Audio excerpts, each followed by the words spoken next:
دماغ بیٹا تمہارا خراب ہے، بنو کے ٹکڑے کھاتے رہو تم لوگ، تمہارا اشر ان لوگوں کے ساتھ ہو. یزیدی پارٹی اتنی زبان درازی کرتا ہے، یہ خبیث انسان، اس کی ویڈیو چڑی ہوئی ہے، اس نے حضرت علی کے بارے میں جھوٹ بولا، بکواس کی، ان کی طرف غلط باتیں منسوب کی. تو اس ذلیل انسان نے جب اس کا اچھا اس نے جھوٹ بولا ان کے بارے میں، بکواس کی، ان کی طرف غلط باتیں منسوب کی. اچھا بھائی یہ جو جملہ بولنا کہ انہیں حضرت حسن نے مشورے دیے، انہوں نے نہیں مانے، ان کے لوگوں نے انہیں غلط مشورے دے، انہوں نے اپنے غلط مشورے مان لیے، پھر وہ پچھتائے، یہ ساری جھوٹ ہے، غلط باتیں. سنو اب بھائی سننا ذرا بات کو، یہ میرے ہاتھ میں تاریخ تبری ہے بھائی میرے پیارے، بھائی میرے پیارے، یہ میرے ہاتھ میں تاریخ تبری ہے. اور سنو یہ دیکھیں مسئلہ نمبر 157 پارٹ 1 کے اندر مرزا جی ایک جگہ کہتے ہیں تبری کھولے نا جب پہلا مفسر بھی ہے مورخ بھی ہے. کیا کھلوایا ان سے؟ یہ لو یہاں آج بھی پہلی دفعہ ہم یہی کھول لیتے ہیں. یہ تاریخ تبری ہے، اس کی جلد نمبر 3 کا صفحہ نمبر ہے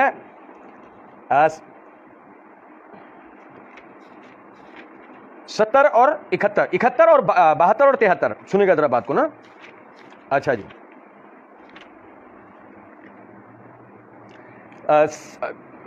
سیدنا علی بن ابی طالب رضی اللہ عنہ نے جب نماز کا سلام پھیرا تو ان کے صاحبزادے حضرت حسن کھڑے ہوئے اور کہنے لگے میں نے آپ کو ایک کام کا حکم دیا تھا لیکن آپ نے میری بات نہیں مانی، کل اسی طرح بے بس بنا کر شہید کر دیے جائیں گے اور آپ کا کوئی مددگار نہیں ہوگا.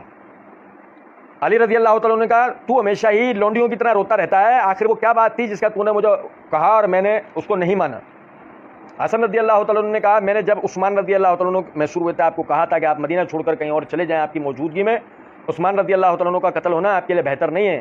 جب عثمان قتل ہو گئے تب میں نے دوسرا مشورہ آپ کو دیا کہ آپ ہرگز اس وقت تک خلافت قبول نہ کیجیے جب تک تمام شہروں سے آپ کی خلافت کے لیے وفد نہ آ جائیں، وہ سب متفقہ طور پر آپ کو خلیفہ منتخب نہ کر لیں. پھر جب زبیر و طلحہ رضی اللہ عنہما نے آپ کی مخالفت کی تو میں نے آپ کو کہا تھا کہ آپ اپنے گھر میں بیٹھ جائیں اور لوگوں کو ان کے حال پر چھوڑ دیں کہ وہ باہم خود فیصلہ کر لیں. میں نے آپ سے کہا تھا کہ بہتر یہ ہے کہ فساد کی بنیاد لوگ آپ کے ہاتھوں میں نہ رکھ دیں، اس کی بنیاد کوئی اور ہی رکھے تو اچھا ہے، لیکن آپ نے یہ سارے امور میں میری ہی مخالفت کی. علی رضی اللہ تعالیٰ نے جواب میں کہا اے میرے بیٹے تم نے مجھے جس وقت عثمان محسور تھے مشورہ دیا تھا کہ میں عثمان کے قتل سے قبل ہی مدینہ سے چلا جاؤں، تو اللہ کی قسم اگر ہم مدینہ چھوڑ کر جانا چاہتے تو ہمیں بھی اسی طرح گھیر لیا جاتا جیسے عثمان کو گھیر لیا گیا تھا. تم نے جو مشورہ دیا تھا کہ اس وقت تک خلافت قبول نہ کروں جب تک تمام شہروں کے لوگ میری بیعت پر راضی نہ ہوں، تو دراصل بیعت اہل مدینہ کی بیعت ہوتی ہے، دوسروں کی بیعت تو ان کے تابع ہوتی ہے، اور میں بھی یہ پسند نہ کرتا تھا کہ خلافت ہم لوگوں کے ہاتھ سے نکل جائے. تم نے جو یہ مشورہ دیا تھا کہ زبیر بطلحہ و دیگر لوگوں کو خود صلح کر لینے دو، تو یہ اہل اسلام کے لیے بہت بڑی کمزوری کا سبب ہوتا. اللہ کی قسم مجھ پر شروع سے ہی قہر توڑے جا رہے ہیں، اور جب خلافت ملی تو وہ بھی ناقص ملی ہے. میرے نزدیک ان مخالفوں کی کوئی حیثیت نہیں ہے. تم نے جو کہا کہ میں گھر میں بیٹھ جاؤں تو یہ کیسے ممکن ہے کہ جب لوگ میرے ساتھ ہوں اور میں گو کے بل کی طرح چھپ کر، گو کے جانور کی طرح چھپ کر بیٹھ جاؤں جسے ہر طرف سے گھیر لیا گیا ہو، اور اس گو کو پکڑنے والے یہ سمجھنے پر مجبور ہو گئے ہوں کہ یہاں گو موجود ہی نہیں، اور جب شکاری واپس چلے جائیں تو وہ باہر نکلا. جب یہ خلافت مجھے مل گئی تو اگر میں اس کی فکر نہ کروں تو اس کی فکر کون کرے گا؟ اے میرے بیٹے اب تم اپنے مشوروں سے باز آ جاؤ. میں نے یہ پوری کی پوری عبارتیں پڑھ کے صرف آپ لوگوں کو اس لیے سنائی ہے کہ کوئی یہ نہ کہہ دے کہ حسن رضی اللہ تعالیٰ کے مشوروں کا تو ذکر کر دیا، علی رضی اللہ تعالیٰ کے جوابات کا ذکر کیوں نہیں کیا؟ سن لیں بات، سن لیں، یہ ہو گیا. اب سنو ذرا یہ بات کو دیکھو. پھر صفحہ نمبر 53 کے اوپر وہ لکھتے ہیں کہ اہل مدینہ بیعت کے وقت میں یہ معلوم کرنا چاہتے تھے کہ علی رضی اللہ تعالیٰ معاویہ رضی اللہ تعالیٰ کے ساتھ کیا طریقہ کار اختیار کرتے ہیں، کیونکہ علل خصوص اس وقت جبکہ معاویہ رضی اللہ عنہ کی بیعت نہ کریں تاکہ ہمیں معلوم ہو جائے کہ علی رضی اللہ عنہ اہل قبیلہ کے ساتھ قتل و قتال کو جائز سمجھتے ہیں یا نہیں، اور ہم یہ فیصلہ کر سکیں کہ مسلمانوں کے ساتھ قتال کیا جائے گا یا نہیں. اہل مدینہ کو معلوم ہو چکا تھا کہ حسن رضی اللہ تعالیٰ اپنے والد علی رضی اللہ عنہ کے پاس گئے تھے اور انہوں نے مشورہ دیا تھا کہ وہ اپنی جگہ خاموش بیٹھ جائیں اور لوگوں کو ان کے حال پر چھوڑ دیں. اس کا مطلب حسن رضی اللہ تعالیٰ کا مشورہ سب جان چکے تھے، معروف بات تھی. اور سنیں اس بات کو. پھر دیکھیے یہ تاریخ ابن کثیر البدایہ والنہایہ، اس کی یہ جلد نمبر 7 کا صفحہ نمبر 451 کے اوپر حافظ ابن کثیر رحمۃ اللہ لکھتے ہیں آپ کے بیٹے حسن رضی اللہ تعالیٰ نے آپ کے پاس آ کر کہا ابا جان اس عزم کو خیر بات کہیے، اس میں مسلمانوں کی خون ریزی اور ان کے درمیان اختلاف پیدا ہوگا، مگر آپ نے حسن رضی اللہ عنہ کی بات نہ مانی بلکہ جنگ جمل کا پختہ ارادہ کر لیا. یہ جمل کے وقت کا مشورہ ہے. اور پھر ذرا دیکھیے گا، میں چاہتا تو البدایہ والنہایہ سے یعنی تاریخ ابن کثیر سے آگے بڑھ کے سنا سکتا تھا، لیکن سب سے پہلے مستدرک حاکم حدیث کی کتاب کے اس والے ترجمے والے نسخے سے اس لیے پڑھ کے سنا رہا ہوں کہ مرزا جی اسی نسخے کو بعض مرتبہ اٹھا کے دکھاتے ہیں، جس کا مطلب یہ کتاب مرزا جی کے پاس ہے. جس کا مطلب مرزا جی نے اس کو پڑھ رکھا ہوگا. تو جس کا مطلب یہ ہے کہ جو روایت میں پڑھ کے سنا رہا ہوں وہ مرزا جی اگر حقیقی محقق ہیں تو پہلے سے ان کے علم میں ہوگی. تو پھر جس کا مطلب یہ ہوا کہ اگر پہلے سے علم میں ہوگی تو پھر مرزا نے اس کو چھپا کر یہاں پر جھوٹ بولا اور منافقت کی کہ یہ نعوذ باللہ عصری صاحب نے بکواس کی, یہ کوئی تاریخی حقیقت نہیں ہے.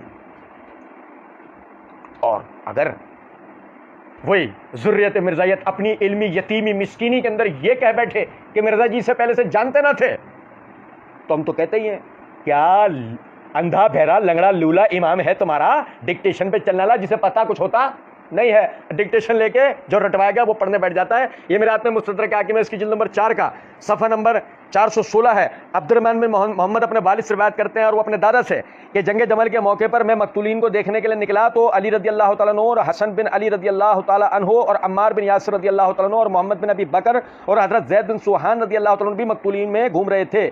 حسن بن علی رضی اللہ تعالیٰ عنہ نے ایک مقتول کو دیکھا جو منہ کے بل جھکا ہوا تھا.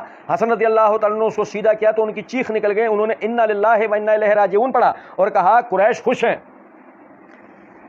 اللہ کی قسم, آپ کے والد نے پوچھا اے بیٹے یہ کون ہے؟ تو حسن رضی اللہ تعالیٰ نے جواب میں کہا یہ محمد بن طلحہ بن عبید اللہ ہیں. علی رضی اللہ تعالیٰ نے بھی انا للہ و انا الیہ راجعون پڑھا اور کہا اللہ کی قسم یہ تو بہت نیک لڑکا تھا. پھر علی رضی اللہ عنہ غمزدہ ہو کر جھک کر بیٹھ گئے. حسن رضی اللہ تعالیٰ نے کہا ابا جان میں آپ کو اس سفر سے مسلسل روکتا رہا لیکن آپ پر فلاں فلاں لوگوں کی رائے غالب آ گئی.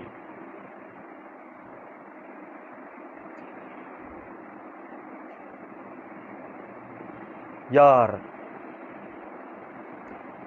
آپ نہیں سمجھ رہے بات. کیا کہا ہے عصری صاحب نے کہ ان کے اپنے لشکر کے اندر لوگ موجود تھے جو انہیں غلط آراء دیا کرتے تھے.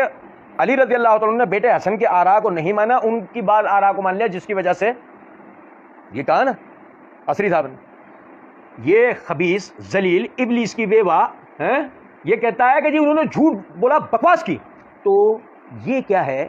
یہ تو بکواس حدیث کی کتاب میں لکھی ہے اور یوں بھی بچ کے نہیں نکل سکتے, تاریخ ہے. نہیں سمجھے کچھ بات کو؟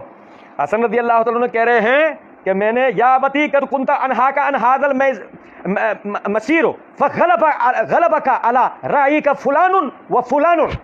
اس کو عربی عبارت بھی میں اس لیے آپ کو پڑھ کے سنا رہا ہوں, حالانکہ یہی ترجمہ کی کتاب مرزا پڑھ کے سناتا ہے, لیکن یہ نہ کہتے یہاں ترجمے میں ڈنڈی ماری گئی ہے, اس لیے عربی عبارت پڑھ کے بتا رہا ہوں. کنتو انہا کا انہاذا, میں روکتا تھا آپ کو اس سفر المسیر, اس سفر سے, فغلبک پس آپ پہ غالب ہوا, علی رائیک رائے آپ کی وہ فلان و فلان جو فلان فلاں آپ کو دیتے تھے.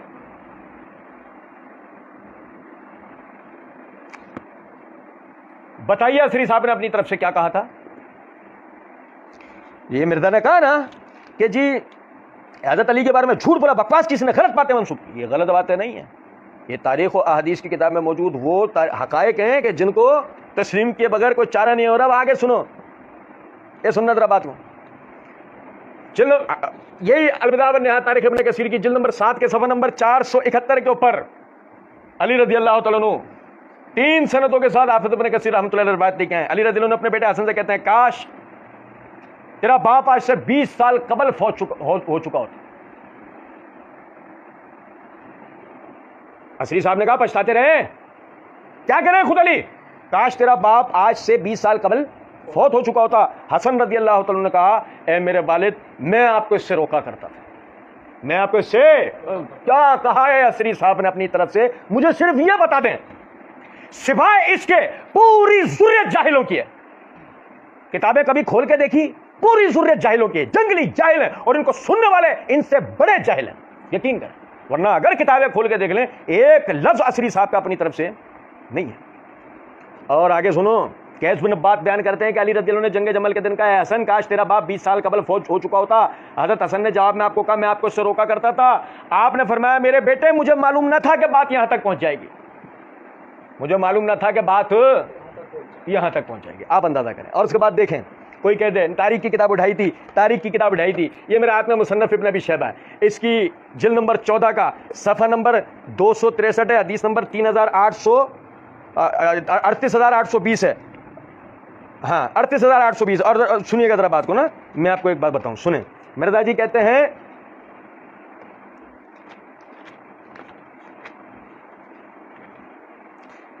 اس حوالے سے میں آپ کو بتاؤں، یہ مسئلہ نمبر 157 پارٹ 2 میں مرزا جی نے کہا ہے، اس حوالے سے میں آپ کو بتاؤں یہ مصنف ابن ابی شیبہ یہ احادیث اور آثار کا سب سے بڑا مجموعہ ہے جی اہل سنت کا، اس سے بڑی کوئی کتاب نہیں۔ پھر کچھ جملوں کے بعد فرماتے ہیں انہوں نے جنگ جمل، نہروان اور صفین کے اوپر پورے چیپٹر باندھے ہیں، تقریباً 200 کے قریب روایات لے کے آئے ہیں اس کے اندر۔ اس سے پہلے حضرت عثمان والا چیپٹر موجود ہے، ان کی شہادت کیسے ہوئی آپ پڑھ کے دیکھ لیں، اس میں سارا چٹا کٹا کھل جائے گا کہ کیا ہوا سارے کا سارا معاملہ۔ تم نے کہا میں نے مانا، کھولا مصنف ابن ابی شیبہ، وہی جمل کا بیان ہے بھائی، جلد نمبر 14 صفحہ نمبر 263 اور حدیث نمبر ہے 38820۔ ابو صالح کہتے ہیں قال علی یوم الجمل، علی رضی اللہ تعالیٰ نے جمل کے دن کہا وددت انی کنت مت قبل هذا ب20 سن، کاش میں آج سے 20 سال پہلے انتقال کر گیا ہوتا۔ اور سنو ذرا بات کو، حدیث نمبر 38831 ہے کہ سلیمان بن سورد الخدائی وہ حسن بن علی رضی اللہ تعالیٰ سے کہنے لگے یہ زرنی عند امیر المومنین فانما منعنی من یوم الجمل قضا و قضا، یہ ذرا امیر المومنین کے پاس میرا عذر پیش کر دیجئے، میں اس وجہ سے نا وہ جمل کے دن جا نہیں پایا۔ فقال الحسن لا قد رأيت حين اشتد القتال يلفظ بي، تو اپنی کیا بات کر رہا ہے کہ جب اس دن لڑائی اپنے عروج کو پہنچی تو میں نے اپنے والد کو جو ہے خود یہ بات کہتے ہوئے سنا، یا حسن لو وددت انی مت قبل هذا ب20 حجۃ، اے حسن کاش میں آج سے 20 حجوں پہلے، 20 حجوں یعنی 20 سال پہلے انتقال کر گیا ہو۔ بھائی میرے پیارے، بھائی میرے پیارے، اور اسی پہ ایک آخری روایت پڑھ کے سنا دیتا ہوں۔ اگر علی خود کو حق پر سمجھتے، معاویہ کو باطل پہ سمجھتے، معاویہ باغی و خارجی ہوتے، اگر مسئلہ علی کی طرف سے مکمل طور پہ صحیح ہونے کو تھا، علی مکمل طور پہ صحیح ہے، باقی سب مکمل طور پہ غلط ہے، بات اس طرح نہیں ہے کہ علی بھی حق پر ہے اور معاویہ بھی حق پر ہے، بات اس طرح نہیں ہے۔ اگر اور اسی طریقے سے یہ سمجھو ذرا بات کو کہ بات اس طرح نہیں ہے جیسے عصری صاحب نے بیان کی، لوگ انہیں غلط مشورے دیتے رہے، انہوں نے حسن رضی اللہ عنہ کے جیسے پر حکمت مشوروں کو تو اس وقت معاملے کی نزاکت نہ سمجھتے ہوئے نہیں تسلیم کیا، اپنے دیگر ساتھیوں کے مشورے مان لیے، لیکن بعد میں پچھتاتے رہے، جو حوالے میں نے آپ کو پڑھ کے سنا ہے۔ سوال یہ پیدا ہوتا ہے یہ کیا ہے؟ یہ مصنف ابن ابی شیبہ جلد نمبر 14 صفحہ نمبر 273 ہے، حدیث 272 اور 73 ہے، حدیث نمبر 28847 ہے۔ علی رضی اللہ تعالیٰ نے صفین کے دن کہا لو علمت ان الامر یکون ہکذا ما خرجت، مجھے پتا ہوتا معاملہ یہاں تک پہنچ جائے گا میں کبھی نہیں نکلتا، مجھے پتا ہوتا معاملہ یہاں تک نکل جائے گا میں کبھی نہیں پڑھتا۔ اذهب یا ابا موسیٰ فاحکم ولو بحزی عنقی، اے ابو موسیٰ شریک کھڑا ہو، فیصلہ کر ہمارے درمیان، بھلے فیصلہ میری گردن پر ہو۔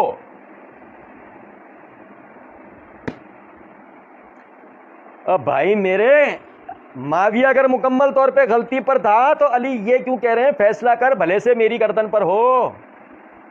اور بھائی کچھ سمجھے نہیں بات کو، مجھے صرف اتنا بتا دے ذریت مرزائیت اور ان کے سہولت کار کون سی بات تھی جو عصری صاحب نے اپنی طرف سے کی تھی، اور نہیں تو میں اسے اور کیا بولوں سوائے اس کے کہ محض تم نے اللہ کے ولی پر بہتان تراشنے کے لیے یہ جملہ بولا کہ یہ وہ جھوٹ بول رہے ہیں، بکواس کر رہے ہیں، علی کی طرف غلط باتیں منسوب کر رہے ہیں۔ دو میں سے کوئی ایک بات ہو سکتی ہے، تم بھی اچھی طرح جانتے تھے کہ یہ بات صحیح تھی، مگر تم اس اللہ کے ولی کو کسی طرح لوگوں کی نظروں میں متون کرنا چاہتے تھے، اور نہیں تو دوسری ہو ہی یہ بات سکتی ہے۔ پتا تمہیں کچھ ہوتا گھنٹے کا نہیں ہے، پتا تمہیں گھنٹے کا بھی نہیں ہوتا، ہوشیار تم اتنے بن رہے ہو تو مسئلہ سارا یہ رہتے بلوں میں ہو، بلوں سے باہر نہیں آتے، یہ ہے بات، بلوں سے باہر آؤ، آمنے سامنے بیٹھو، پھر دیکھیں تمہیں، ایک بھی جرت کرے بل میں سے نکل کر آئے اپنے باہر اور سب کا نمائندہ بن کر آئے۔ ہاں شرط مرزا جی علی، مرزا جی بھی کہتے ہیں نا وہ آئے جو سب کی نمائندگی کر سکتا ہوں، ہم بھی وہی شرط رکھتے ہیں، آئے وہ جو سب کی نمائندگی، ایسا کہ اس کی شکست تمہاری ساری رافضیت کی شکست مانی جائے اور ہمارے والے اہل سنت کی، ایسے نا۔